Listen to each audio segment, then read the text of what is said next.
Recently, I've been able to carve time out of my week to return to video games and rekindle that joy I had as a kid when I could tune out and play a whole game. It had been a while since I got to really sit down and play a game that way, which means that I've been able to go back and play many of the games I'd heard about, but never really got to play. I went back to my PlayStation 2 and 3 games that were purchased, but never played. I played through Prototype, an action-adventure title that is better than Infamous, no matter what everyone smarter than me says. I played through all the Uncharted games. I fell in love with Double Fine's Psychonauts and Brutal Legend. I conquered the God of War trilogy and the Prince of Persia's. I tried the Assassin's Creed games and then didn't play them anymore, but with every intention to get back to them because life still gets busy. But as I got into the PS4 generation of games, I started to notice something that wasn't there before. At least not outside of Japanese RPGs. The games I had been playing before were the AAA blockbuster titles of their generation, but they were games that could be completed in a few sessions. I could sit down for a couple of hours a week and finish the game in 5 or 6 of those sessions. They were the best games, the best stories, the best graphics, and the best user experience, and they were of an adequate length to keep a casual gamer like me happy for a few weeks. But the new games aren't like that. The new games are built for a different playstyle and a different lifestyle. These games ask a lot of me as a player in terms of commitment and dedication. And I don't know if I have it in me to give. So let's talk about that. But first, disclaimer time! This is not a review show! I am nerd incorrect. I'm passionate, opinionated, highly subjective, and so many times incorrect. I have to repeat, this is not a review show. I'm not going to objectively weigh any piece of art on any merits. What I will do is explore the things that make entertainment beautiful and explore the art created for us to consume while we live our lives. Thank you for joining me while I explore the adventures we have from inside the house. I'm uncool, I'm the Urkel to everyone's Bill Murray. I've been broke in every sense of the word. And I keep chasing my next high score. Issues galore, I'm a walking, talking magazine. We all know that nobody reads. What's the use in words when they don't even understand me?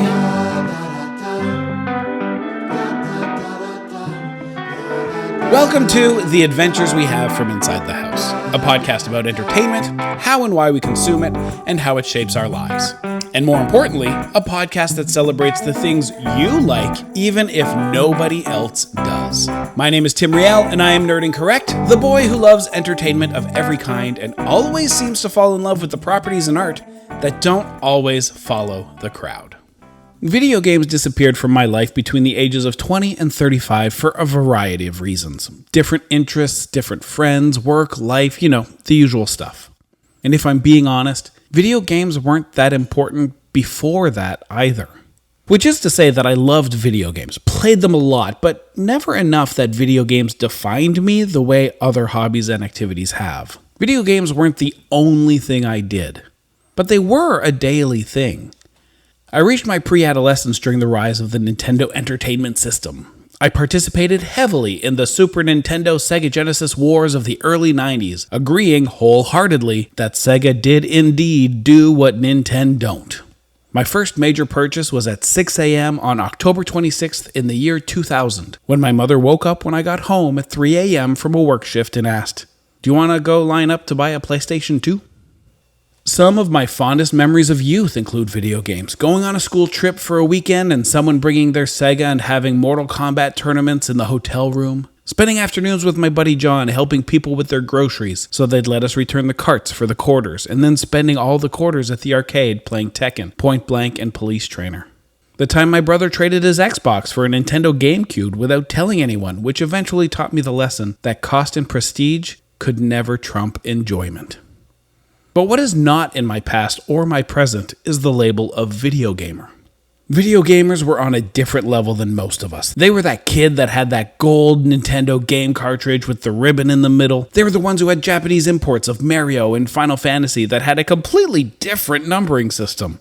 For their birthdays, they'd ask to re-up their subscription to Nintendo Power, PlayStation Magazine, and Electronic Gaming Monthly. They were the kids that knew what a LAN party was and thought bringing a desktop computer and all the peripherals everywhere wasn't a ridiculous idea. They were on a different level.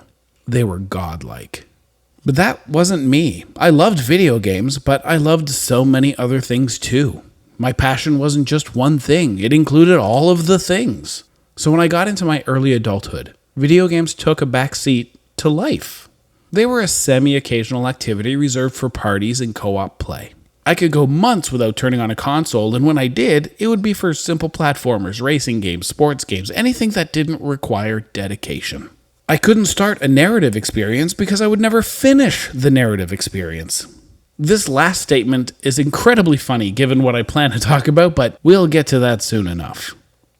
Now that my children are older and spend less time with me, I've dusted off the old gaming machines and started doing something no gamer has ever done in the history of the world. I started going through my backlog to finish it.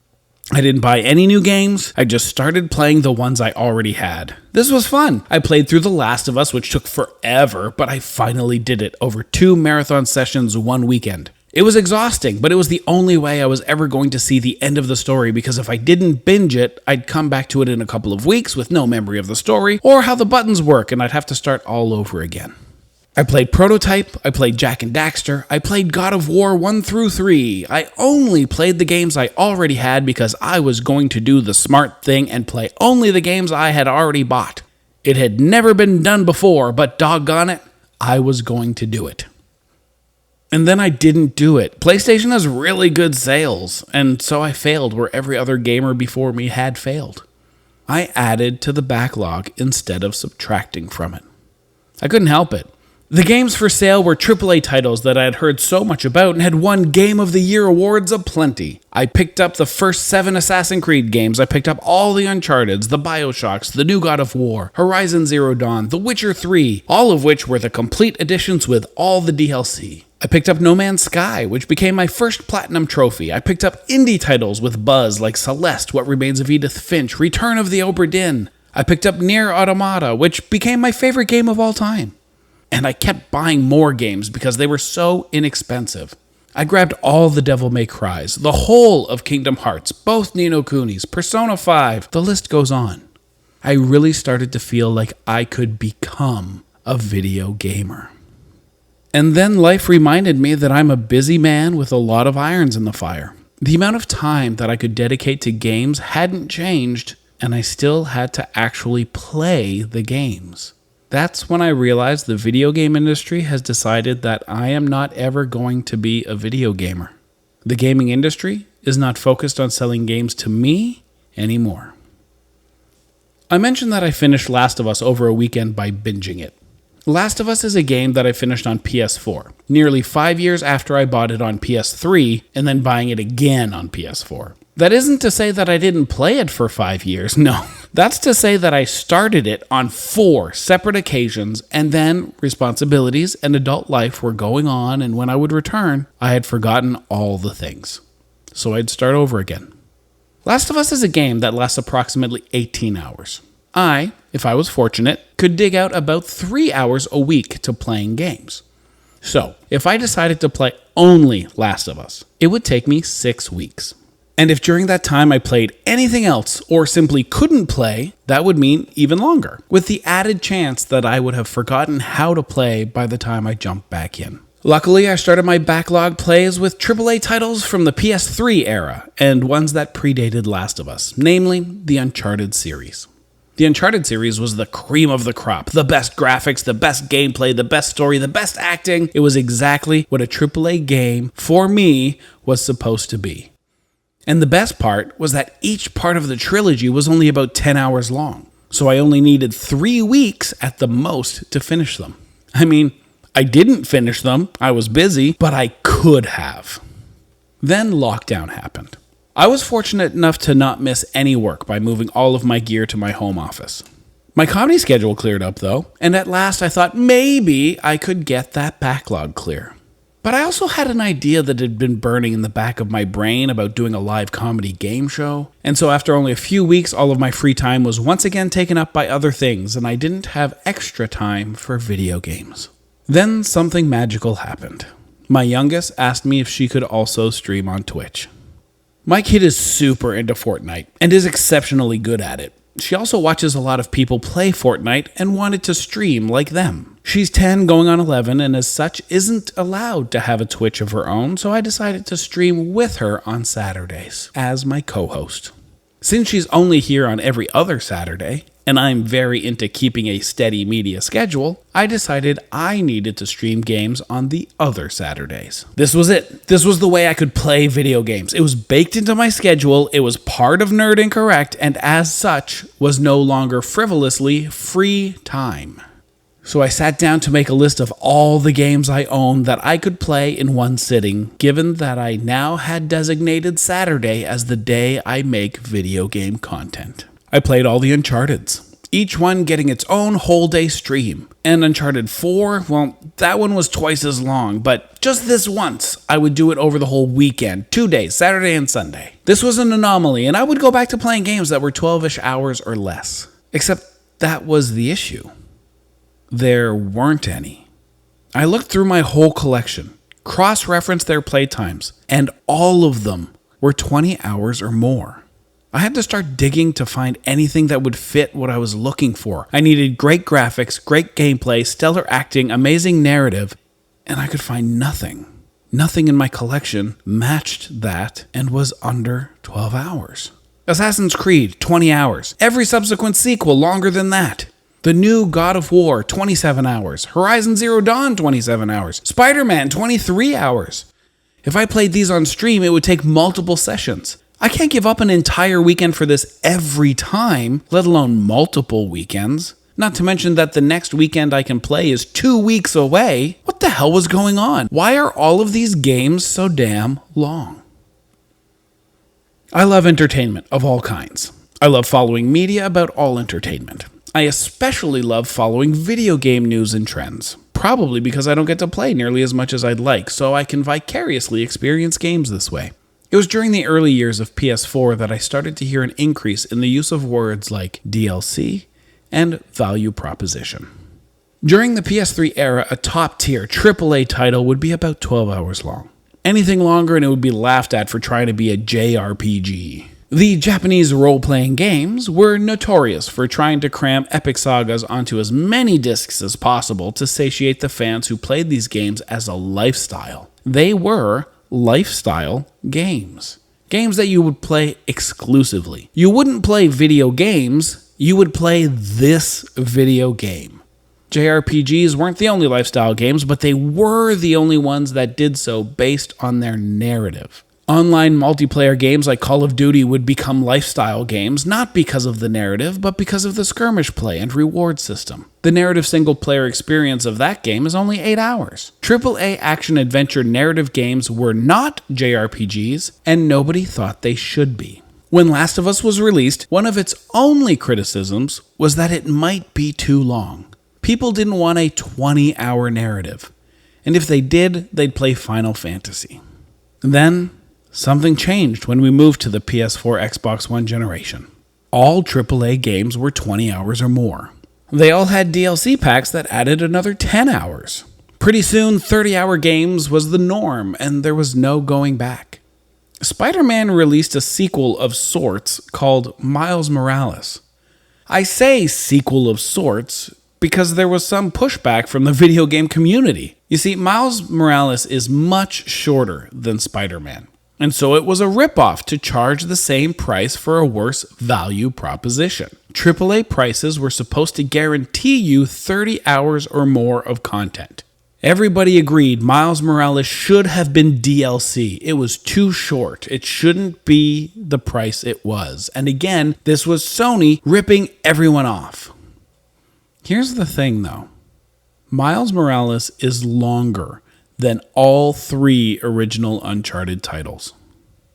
In just a few years, we went from being excited to having a 12-hour adventure story to feeling as though we were being ripped off by the same.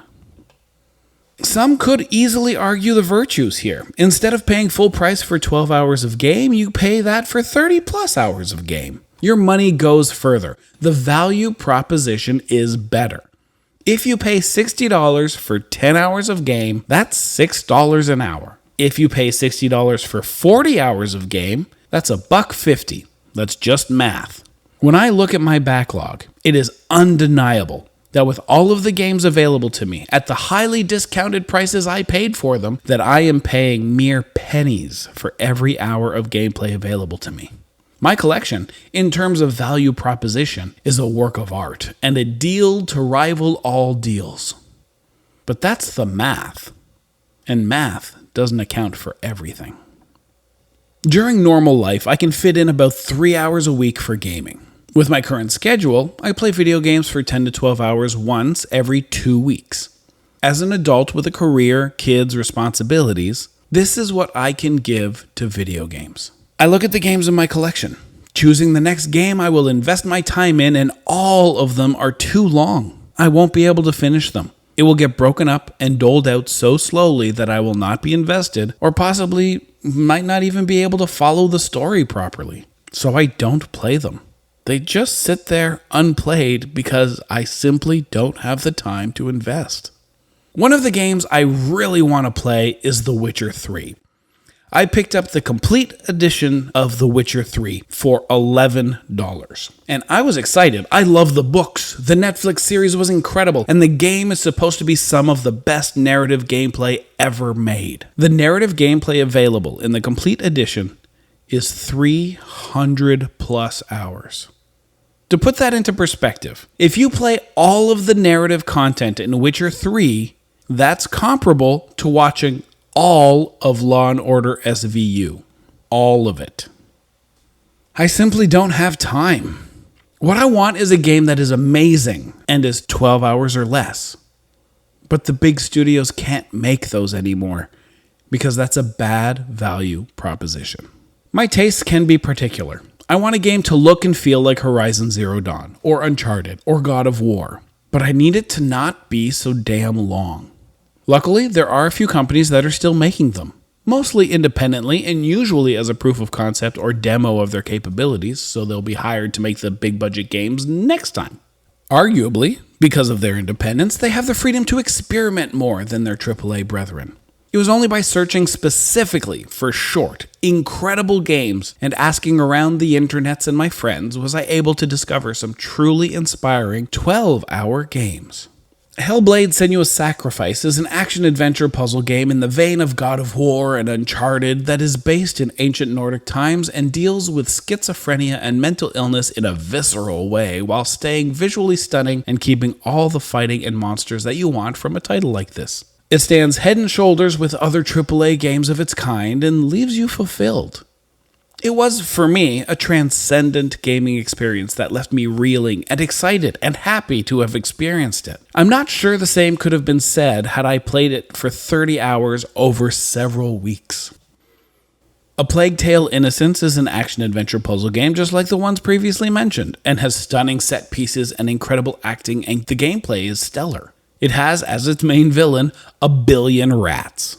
It's a masterpiece, and easily one of the best starting points for anyone who is just starting to discover action-adventure games.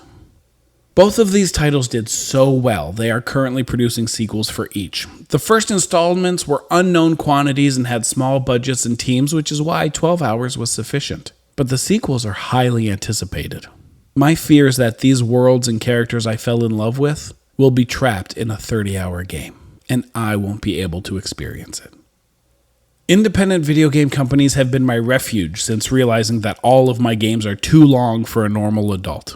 They've allowed me to have experiences that excite me, stories that intrigue me, and most importantly, a story that I get to complete. Soma was a horror game that took me 12 hours to finish, and I loved every second of it. A Night in the Woods was quirky and deeply moving, and it lasted 10 hours. Limbo and Inside are beautiful, both of which are 2 hours long. There are narrative adventures to be had in the indie game section of the online store, but the major studios have moved on from the 12-hour narrative.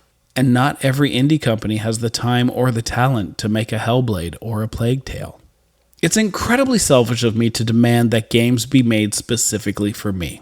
It's silly and trite. But more and more, video game companies are making it very clear that video games aren't for me anymore. Video games aren't being made for people with responsibilities or other hobbies.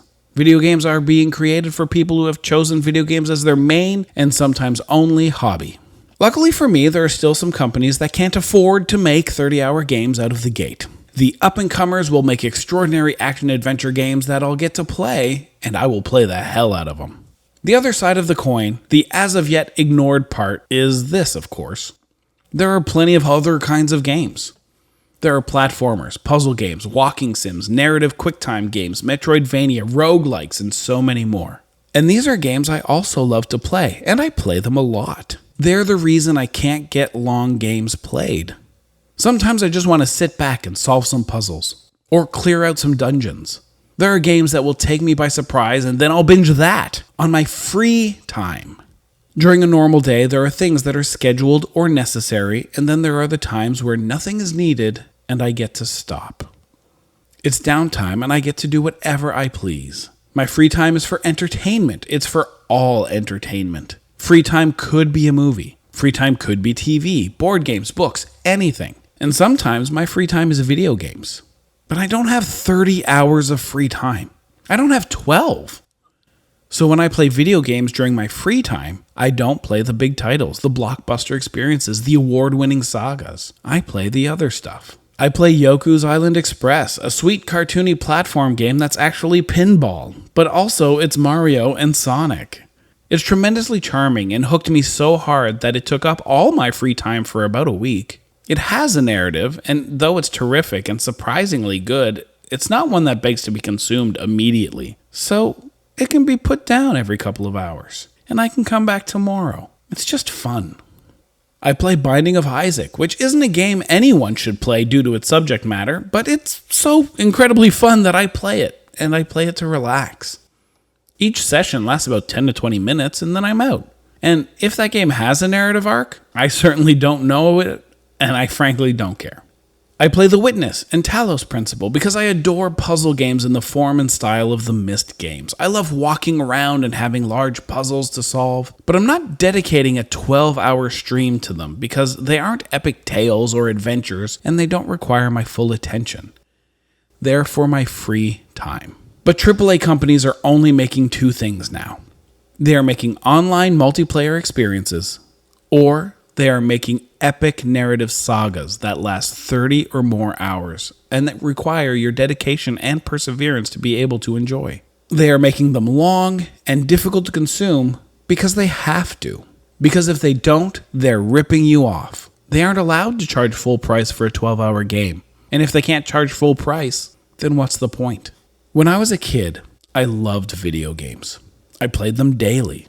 But I did other stuff too. I was never a video gamer.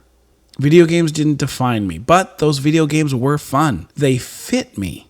They brought me joy, and they were delivered in a way that I could consume.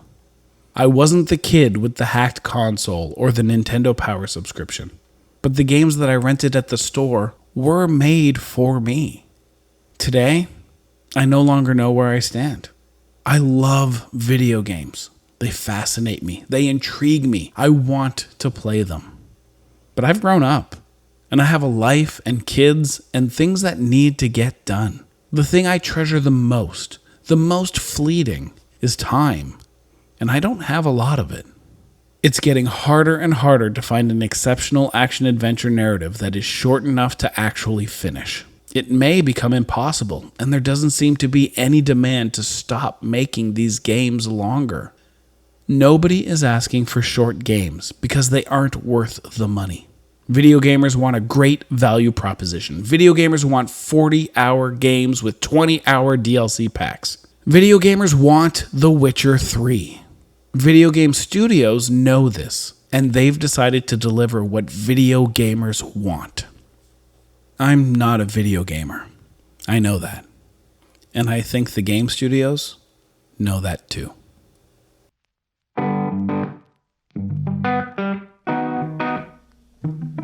Our theme music is provided by Double Experience. You can find the track Bill Murray everywhere you get music. And my ability to take time out of my week to make this podcast is supplied by my supporters at patreon.com/nerdincorrect. If you support us on Patreon, thank you. And because you do, you're listening to this episode a week before anybody else.